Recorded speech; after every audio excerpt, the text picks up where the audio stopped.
안녕하세요. 이투스 교육평가연구소 부수장을 맡고 있는 김병진이라고 합니다. 네.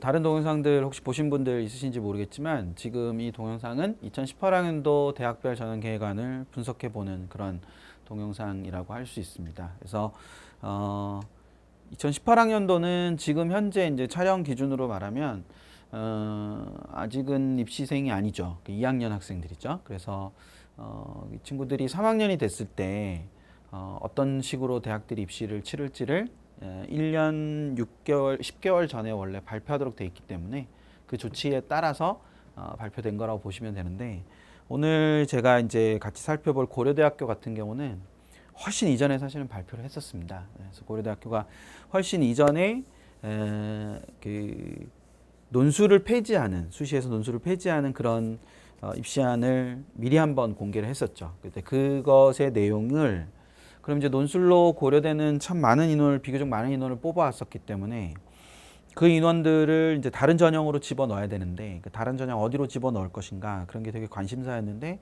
그걸 좀 더 세부적으로 이렇게 넣은 거다. 그래서 예를 들면 이제 좀 이따 보시겠지만 학교장 추천 전형을 그만큼 늘린다라고 했는데, 그 학교장 추천 전형을 그러면 그만큼 늘렸을 때 그만큼의 우수한 자원을 담보할 수 있을 거냐, 뭐 이런 우려들이 되게 많았어요. 근데 이번에 발표된 거를 보면 실제로 이제 학교장 추천 전형도 두 종류로 나눴단 말이죠. 그러니까 이제 그런 식으로 변화를 좀 주면서 여러 가지 이제 그 계획들을 발표를 했습니다. 그래서 그 계획들을 좀 더 조금 더 자세하게, 아주 자세하게는 못 보죠. 왜냐하면 모집 요강이 아니기 때문에. 그래서 그 형태로 한번 보도록 하면, 앞서 말씀드린 대로 가장 큰 변화는 일반 전형이 폐지가 되는 거예요. 일반 논술 전형이 폐지가 되는 거다. 그래서 당연히 여기에는 이런 수능 최저학력 기준 이런 거는 의미가 전혀 없는 거죠. 전혀 없이 그냥 넘어가는 거고, 지금 요거 지금 보시면 아시겠지만 요 두 개 합치면 1000명 가량 되죠. 535에 495니까 거의 1000명 가량 되는데, 그 1000명 가량 되는 인원이 사라진 거다.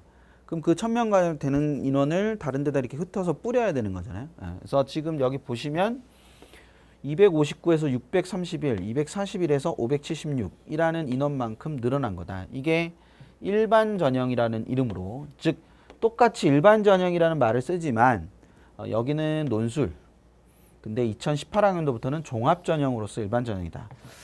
고대의 2017학년도까지의 고려대의 종합전형은 융합형 인재전형이었어요. 그 융합형 인재전형을 일반전형이라는 이름으로 바꿨다라고 해석을 하시면 되고, 이 전형 요소는 동일하죠. 1단계, 2단계로 실시하고 2단계에 가서 1단계 70에 면접 3배수 30, 요거는 똑같아요. 근데 잘 보시면 이 3배수에서 1단계 합격자가 3배수에서 5배수로 늘어났다는 걸 볼 수 있어요. 자, 정원이 요만큼 있다가 이만큼으로 늘었어요, 지금. 근데 1단계 합격자가 3배수에서 다시 5배수로 늘었어요. 그러면 1단계 합격하는 인원수가 굉장히 많아지는 거죠. 그렇죠? 그러니까 100명에서 150명이 됐는데, 100명일 때는 300명 1단계를 통과했는데 150명일 때는 750명 1단계를 통과한다는 거예요. 그러니까 이게 1단계를 통과하는 인원의 수가 아주 많이 늘었다. 그 얘기는 역으로 말하면 이 가능성, 그러니까 즉 지원을 하는 친구들 입장에서 보면 1단계 배수가 높다라는 건 그만큼 내가 가서 나를 보여줄 수 있는 그런 기회가 더 많아진다는 거죠. 그런 측면 생각하면 변수는 더 많이 발생할 수도 있는 거다. 특히나 면접이 30%밖에 안 되는 것처럼 보이지만 실제 면접 30%는 결코 적은 비중이 아니기 때문에 공식적으로 비중 자체를 딱 둔다는 거는 굉장히 비중이 있다는 뜻이에요. 1000점 만점에 300점이지만 그 300점이라는 그 수치는 편차가 생길 수 있는데 1단계 점수 차이가 그렇게 크지 않을 수 있기 때문에 결과적으로 그 측면을 생각하면 이 일반 전형은 결국 이 배수가 늘어나는 상황이 됐기 때문에 많은 친구들한테 기회가 돌아갈 거다라는 걸 생각을 하나 해볼 수 있고, 두 번째는 결국 이 면접이라는 것이 굉장히 중요한 역할을 할 가능성이 높다. 그러니까 지금 2018학년도 고려대에 있던 전체적인 틀을 보면 면접이라는 게 굉장히 중요해지는 그런 형태를 볼 수 있어요. 즉 논술로 거의 1000명에 가까운 인원을 뽑아왔던 이 고대가 얘네를 없애면서 결과적으로는 그 보조장치로 면접이라는 형태를 둔 게 아닌가. 그런 측면을 하나 생각해 볼 필요가 있다는 거죠. 면접. 그래서 이 면접이라는 것이 논술만큼 아주 중요한, 그래서 많은 학생들에게 기회가 생기는 동시에 면접에 대한 어떤 대비가 좀 필요하다. 그 면접에 대한 대비라는 게 물론 뭐 심층 면접을 보지 않는다고 하지만 면접을 통해서는 굉장히 많은 다양한 정보들을 획득할 수 있기 때문에 고대를 지원하겠다라고 생각하는 친구들은 그 계속 고대의 어떤 발표나 이런 것들에 관심을 가지면서 면접이 어떤 형태로 진행되고 면접 문제에 대한 대비는 어떤 식으로 해야 되는가라는 것에 대해 생각을 할 필요가 있어요. 그 다만 비단 이 일반 전형, 종합 전형만 그런 게 아니라 여기 가보면 2017학년도까지 있었던 학교장 추천 전형이 아까도 얘기했듯이 둘로 나눠졌어요. 둘로 나눠졌는데 이 첫 번째 고교 추천 1이라고 되어 있는 이 전형은 지금 보면 면접이 2단계에서 100%예요. 그러니까 3배수로 1단계를 합격자를 내는 건 똑같아요. 근데 이게 면접이 100% 2단계에서 면접 30%에서 100%로 지금 늘어난 거거든요. 그러니까 그 구조 자체, 그리고 1단계 점수 자체가 없어요. 그러니까 여기를 가면 교과가 사라진다는 얘기죠. 교과가 사라지고 면접으로만 진행을 한다. 반면 고교 추천 전형 2가 훨씬 더 정원이 많은데 얘네가 오히려 얘네랑 비슷한 형태를 띠는 것 같지만 1단계도 있고 면접도 있으니까. 근데 여기서도 면접 비중이 50%로 늘었다는 거죠. 그리고 앞서 봤던 전형처럼 여기도 5배수가 되는 거죠. 그러니까 좀 폭이 넓게 학생들을 1단계에서 합격을 시킨 다음에 면접을 통해서 진짜 우리 학교에 맞는 인재를 따로 만들어내겠다라는 형태이기 때문에 고대는 어떤 의미에서 보면 이 면접이라는 측면이 굉장히 중요한, 전반적으로 그러니까 논술이 사라지면서 면접이라는 측면을 굉장히 강조하고 있는 그런 전형들을 많이 만들었다라고 해석을 하시는 게 전체적으로 맞지 않을까. 그러니까 이게 지금 이 앞에서 봤던 거랑 여기랑 다 마찬가지로 면접이 공통되게 되게 중요하게 생각되고 있다라는 거, 그걸 생각하실 필요가 있을 거고, 또 하나는 지금 여기 보면 수능 최저학력 기준이 두 개 다 걸려 있어요. 요 앞에 이 융합형 인재 전형의 변화라고 볼 수 있는 일반 전형도 종합 전형도 최저가 걸려 있어요. 그쵸? 최저 걸려 있는데 여기 지금 뒤에 걸로 지금 보시면 여기는 3개 등급합이에요. 여기도 3개 등급합이죠. 그쵸? 네. 근데 요 앞에 융합형 인재는 어쨌거나 4개 등급합이에요. 물론 영어가 껴있다라는 문제가 있지만 어쨌거나 4개 등급합. 그러면 일반 전형, 그 종합 전형으로서의 일반 전형은 수능 최저학력 기준에 대한 부담도 만만치 않게 존재한다라고 해석을 할 수 있는 거죠. 예, 그 부분을 여러분들이 좀 생각을 할 필요가 있어요. 지금 융합형 인재 전형에서 넘어왔다고 했을 때 융합형 인재는 2개 등급합이었어요. 근데 여기는 지금 4개 등급합이기 때문에 그 차이가 분명히 존재하는 거야. 그러니까 수능 최저학력 기준을 오히려 더 강화시킨 편이다라고 해석할 수 있다는 거죠. 여기도 마찬가지죠.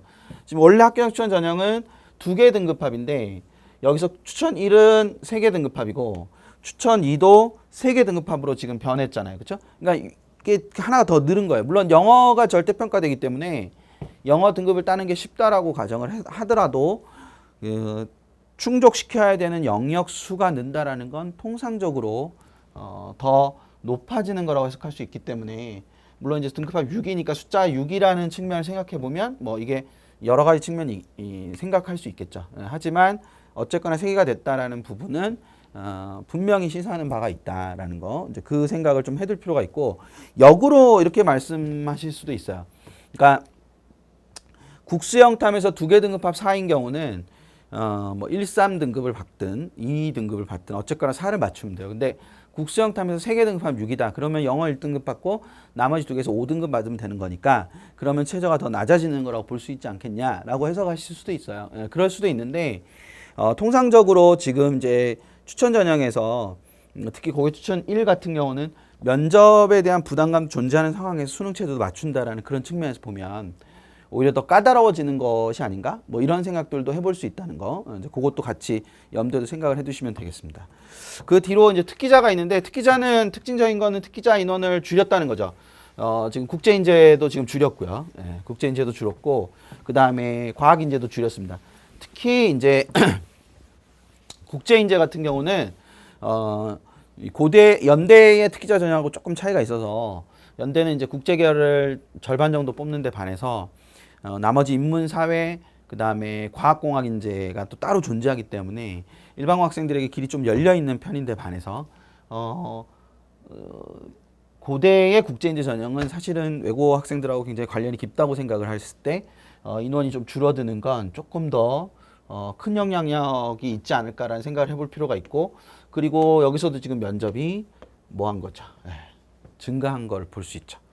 그렇죠? 면접이 증가한 걸 볼 수 있기 때문에 그 부분을 가지고 생각을 해두면 되겠습니다. 요게 요로 옮겨가야 되는데, 그렇죠? 전형 방법으로 옮겨가야 되는데 지금 수능 최저학력 기준에 들어가 있는데 국제인재는 수능 최저학력 기준이 없죠. 그래서 요거가 어쨌거나 면접 자체가 증가한다라는 그 전체적인 흐름을 밟고 있다라는 걸 생각을 해두시면 될 것 같고, 기획연동 전형이 있고요. 정시에서 이제 변화를 봐야 되는데, 정시는 혹시 다른 제가 한 뭐 서울대나 연대를 보셨으면 아시겠지만 역시 연대도 고대도 여기에 해당하는 값이 중요하다. 여기에 해당하는 값이. 그러니까 영어가 어떤 식으로 반영될 거냐라는 것이 굉장히 중요한 포인트가 될 수 있다라고 할 수가 있는데, 고대는 하나 더 보셔야 돼요. 여기 지금 보면 일단 제2외국어 한문 영역을 한 과목으로 대체가 가능하다. 사탐 한 과목을 제2외국어 한문 영역으로 대체가 가능하다. 이걸 이제 제2외국어 대체라 그러는데, 제2외국어 대체가 가능한 게 2017학년도예요. 자, 2017학년도인데 2018학년도에 가면서 변화가 하나 생겨요. 그 변화가 뭐냐면 대체할 수 없음 이렇게 바뀌죠. 그러니까 여기를 보면 요 앞에는 대체 가능이라고 돼 있잖아요. 그렇죠? 근데 여기는 대체할 수 없음이라고 나와 있어요. 그러니까 이 서울대는 원래 아니니까, 그러니까 연대는 제2외국어 대체가 되는데 고대는 제2외국어 대체가 안 돼요. 그러면 흐름에 미묘한 변화가 생길 수 있죠. 그렇죠? 그러니까 고대를 지원하는 친구들은 두 개의 사탐 과목을 다 잘 봐야 되는 상황이 된다라는 거를 하나 생각을 해볼 수 있다는 거죠. 그 측면에서 요거는 좀 큰 변화라고 볼 수 있고요. 그 다음에 또 하나는 영어 등급별 감점인데요. 요거랑 연관시켜서 생각하면 총점에 포함을 시키지 않고 있다. 그렇죠?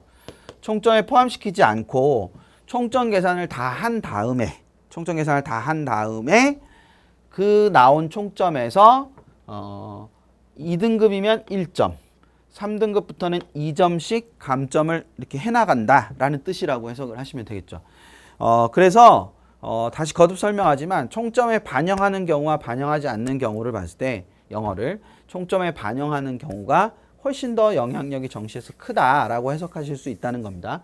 그런 측면을 생각을 해서 지금 여기를 좀 생각을 해둘 필요가 있다. 그래서 연대는 전형 총점에 포함시키죠. 근데 고대는 전형 총점에 포함시키지 않기 때문에 연대보다는 고대가 조금 더 반영 비율 자체가, 그러니까 반영의 영향력이 좀 적다라고 해석할 수 있어요. 근데 여기 참고로 하나만 더 얘기하면 서울대는 0.5점이에요.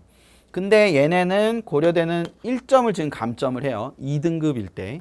그러면 고대가 서울대에 비해서는 2배 더 반영을 많이 하는 거다. 이렇게 해석할 수 있어요. 근데 그렇게 해석하면 안 되고, 잘 들어야 돼요. 그렇게 해석하면 안 되고 어떻게 해석해야 되는 거냐면, 얘네는 600점 만점에 0.5점이고요. 얘네는 1000점 만점에 1점이에요. 그러면 이게 비교가 되려면 얘를 600점 만점으로 환산하거나 얘를 1000점 만점으로 환산해줘야 비교가 되죠.